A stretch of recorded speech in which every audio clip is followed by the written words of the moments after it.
पर भगवत आश्रयी को नहीं। महापुरुषों ने कैसी सूक्ष्म सूक्ष्म बातें आंतरिक साधना की निकाली हैं कि आप कहीं गिर नहीं सकते। साधन से गिराया जा सकता है पर भगवत आश्रयी को नहीं। उपासकों के लिए बहुत सी बातें हैं, अपने आप को देखते रहना है। हमें बाहर देखने की फुर्सत नहीं होनी चाहिए, अपने भीतर देखना है। आप जब से उपासना में लगे हो तो दोष बढ़ रहे हैं या घट रहे हैं, भगवत भजन बढ़ रहा है या नहीं, हर समय सावधान। आप अच्छे से समझ लो, आपका जीवन इस सूत्र पे आधारित होना चाहिए। तदर्पिता अखिलाचारिता तद स्मरणेन परम व्याकुलतेत। एक एक आचरण आपके भगवान को समर्पित होने चाहिए, प्रभु को, और कोई भी क्षण स्मरण नहीं छूटना चाहिए। स्मरण छूटने पर व्याकुलता आप स्मरण नहीं कर रहे तो व्याकुलता क्या होगी? बहुत कष्ट होता है कि कितनी कृपा लाडली जी ने की, धाम दिया, वैराग्य का मार्ग दिया, केवल भजन आपका कार्य है, फिर भी आप भजन नहीं कर रहे। केवल भजन आपका कार्य, कुछ कार्य नहीं, कोई जिम्मेवारी नहीं, कोई ऋण नहीं आपके ऊपर, आप फिर भी भजन नहीं। प्रमाद स्थिति, वो सब क्रियाएं जो आपको पतित कर दे। क्यों हम छोड़ नहीं पाते? इसलिए छोड़ नहीं पाते क्योंकि प्रभु के नाम को नहीं पकड़ा, प्रभु के चरणों के आश्रय को आपने आज तक नहीं पकड़ा। भले भक्त वेश है, भले भक्त बनकर धाम में रह रहे हो, लेकिन आपने प्रभु को नहीं पकड़ा, प्रभु के चिंतन को नहीं पकड़ा, प्रभु का आश्रय नहीं पकड़ा। यदि आपका चिंतन बढ़ रहा है, दोष घट रहे, ठीक मार्ग पर। यदि दोष नहीं घट रहे, भजन नहीं बढ़ रहा, भोगों से विरक्ति नहीं हो रही है, प्रभु में अनुरक्ति नहीं हो रही, प्रभु की स्मृति छूट रही है, आप गलत मार्ग पे हो। देख लियो, अंदर से देख लियो। स्मृति में आनंद आए या ना आए, ये एक अलग बात होती है। हम भजन कर रहे हैं, भजन में आनंद नहीं आ रहा, अलग बात है। क्या अलग बात है? ये अनेक जन्मों के दुर्गति का नाश हो रहा है, अनर्थों का नाश हो रहा है, इसलिए आपको अभी आनंद नहीं आ रहा। पर आपका मार्ग सही है, स्मृति चल रही, भजन चल रहा, आपको आनंद निश्चित मिलेगा। लेकिन स्मृति ही नहीं है, भगवत स्मृति ही नहीं है, विषय स्मृति, विषय आकर्षण नहीं, मार्ग ठीक नहीं है। अशांति तुम्हें लगनी चाहिए। एक क्षण के लिए भजन छूटे तो हृदय में अशांति लगनी चाहिए। कैसे ऐसे हो गया? कैसे ऐसे हो गया? प्रभु की ओर जा रहे हो, तुम्हारी शांति बढ़नी चाहिए, अनुभूतियां आनी चाहिए। अरे दिव्यता की अनंत शक्तियों की भरमार पड़ जाएगी, आप चलो तो सही मार्ग में। एक से एक दिव्य अनुभूति, एक से एक महापुरुषों के दर्शन, एक से एक अलौकिक लीलाएं, अलौकिक दृश्य, ऐसे ऐसे कि आप बावरे हो जाओगे सोच सोच के कि अरे ऐसा ऐसा आनंद होता है, भगवद आनंद। साधक उपासक निरंतर अपने हृदय को देखता रहे, वो अपनी छोटी सी भी गलती को पहाड़ की तरह अनुभव करे। उसको अपनी छोटी सी भी गलती सहन नहीं होनी चाहिए। यह है भगवत मार्ग के पथिक का स्वभाव। छोटी सी भी गलती सहन नहीं होनी चाहिए, पहाड़ की तरह दिखनी चाहिए। यदि सावधान नहीं रहे तो छोटी सी गलती समुद्र की तरह फैल जाएगी तुम्हारे हृदय में। नारद जी के सूत्रों में आया है कि ये विषय पहले लहर की भांति आते हैं, यदि आप चूक गए तो समुद्र की भांति पूरे हृदय पर अधिकार कर लेंगे। समुद्रायंती, जरा सा भी भगवत विस्मरण ये बुराई को पकड़ लेगा। भगवत स्मरण छोड़ा कोई, तभी तो कह रहे हानि हरिवंश के नाम अंतर पड़े। आपको छोटी सी बुराई, छोटी सी गलती बहुत बड़ी महसूस होने और विकल हो जाना चाहिए अंदर, वो नष्ट हो जाएगी। जब आप ऐसा करेंगे वो जड़ से नष्ट हो जाएगी। हृदय में पश्चाताप उत्पन्न होना चाहिए, प्रभु के सामने रोना चाहिए, प्रभु मुझे बल दो, हमसे ऐसी चूक ना हो, ऐसी गलती ना हो। जो ही आप प्रभु का आश्रय लेकर उनसे रोगे तो प्रभु कह रहे मत चित्ता सर्वदुर्गाणि मत प्रसादात तरिष्यसि। आहा, मेरे में जो ही तुम निर्भर हुए कि मेरी कृपा से तुम्हारा चित्त निर्मल हो जाएगा, सारी कठिनाइयां धूल धूसरित हो जाएंगी। मत प्रसादात तरिष्यति, कोई विघ्न तुम्हें परास्त नहीं कर पाएगा, तुम आगे बढ़ जाओगे। अमोघ कृपा प्रभु की आपके ऊपर बरस रही है, भरोसा करो। बुराइयों से लड़ने के लिए बलवान बने रहो, कभी उनके सामने झुको मत। हम क्या करते हैं? भक्त अपने को मानकर, संत मानकर, अभिमान करके फूले रहते हैं भक्तों के सामने, और बुराइयों के सामने घुटने टेक देते हैं। यह है हमारी दशा।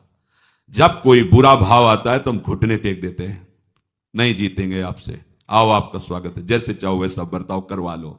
नहीं, भक्तों के सामने दैन्य रहना है, लेकिन बुराइयों के सामने हमें सीना तान के खड़े होना है। हमारे पास प्रभु का नाम है, प्रभु का आश्रय। देखते हैं कब तक तुम हमें परास्त करोगे, देखते हैं, हम एक दिन तुम्हें मिटिया मेट कर देंगे। और हो जाएगा पक्का, क्योंकि उनमें बल नहीं है, वो हमारे ही बल से बलवान है। जब हम घुटने टेक देते तो हमारे बल का प्रयोग करके हमें परास्त कर देते हैं।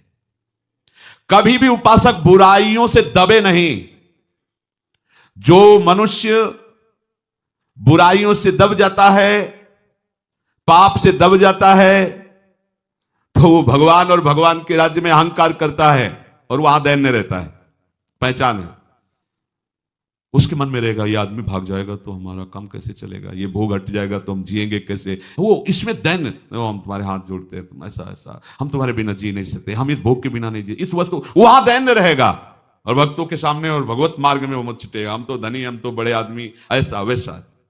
और उपासक इसका उल्टा होता है, वो प्रभु के सामने दैन्य, प्रभु के भक्तों के सामने दैन्य, प्रभु के मार्ग में दैन्य, लेकिन संसार, भोग वासनाएं, बुराइयां, पापाचरण, इनके सामने वो सिंह होता है, सिंह की तरह बलवान होता है। ऐसे गीदड़ों की तरह भागता नहीं है, परास्त करता है। सच्ची मानो हमारे पास बहुत बड़ा बल है, प्रभु का नाम बल है।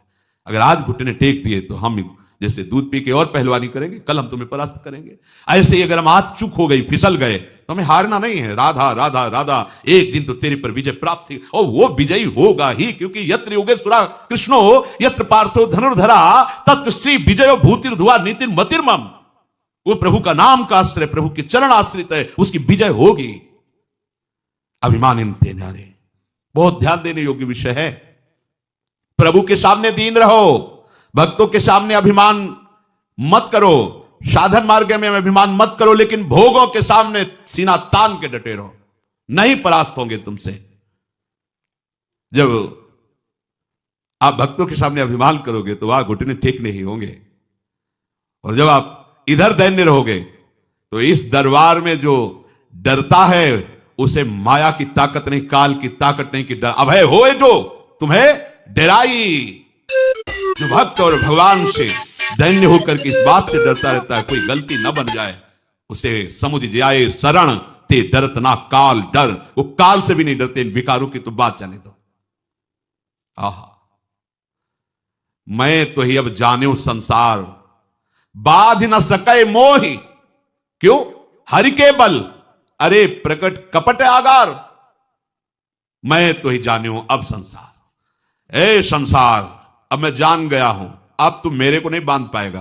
क्यों? क्योंकि मेरे पास हरिनाम बल है, हरिचरण आश्रय है। अरे कपट के आगार, तूने विविध रूप धर के मुझसे फंसाया, लेकिन अब लो नसानी, अब नहीं पायो नाम चार चिंतामणि, उर करते न खसई हो, अब लो नशानी।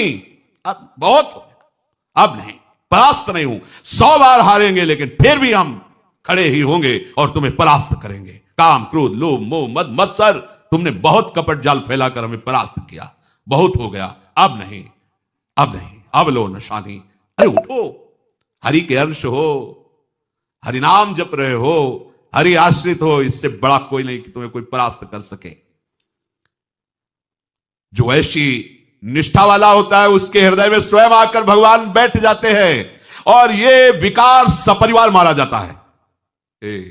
ये है बात। जैसे आप ललकार रहे हैं, हरिनाम जापक है, तो हमारे सर्वसमर्थ स्वामी की दृष्टि है उस पर। देखा कि अकेले था तो ललकार रहा था, लेकिन ये तो पूरा परिवार आ गया विकारों का, तो क्या करते हैं? उनको तुरंत विभीषण पाछे मेला, सन्मुख राम से, ये हमारा बच्चा है, अब तुम्हें तो क्या बोले, स्वयं भगवान आकर उसके हृदय पर विराजमान हो जाते हैं और विकारों को सपरिवार नष्ट कर देते हैं। ये बात रही। अब उसके हृदय में ना ही न रहो ही माठ, राज्य शासन प्रभु का है, वहां कोई भी विकार प्रवेश नहीं कर सकता। तो जब तक ऐसी स्थिति नहीं आए तो उपासक को भोगों से बचना चाहिए, और यदि बरबस कोई भोग सामने आ जाए तो ललकारते हुए, वहां से डरना नहीं है, राधा राधा राधा, और निकल जाना चाहिए। वहां ये ले कि वही बैठ जाओ, ले डरना नहीं है, वो छुएगा नहीं तुम्हें जब तक तुम नहीं छुओगे। खास बात है, भूत है, तुम आवाहन नहीं करोगे, तुम छुओगे नहीं, तुम्हें नहीं छुएगा। डरवाएगा दूर से आपको प्रलोभन देगा, भय देगा, कोई भी विकार छुएगा नहीं। बहुत सरस होता है। ये ऐसा जहर फेंका जाता है कि आप दौड़ करके हरि नाम छोड़कर, हरि को छोड़कर वो जहर पी लोगे। ऐसा है ये, जहर नहीं ले जाएगा, लगेगा कि हमारे भजन का फल है। सच्ची कह रहे, ऐसा लगेगा कि जीवन हो गया ना, मार इतने कष्ट सहते, आज भगवान की कृपा हम पे हुई, देखो ऐसा। आप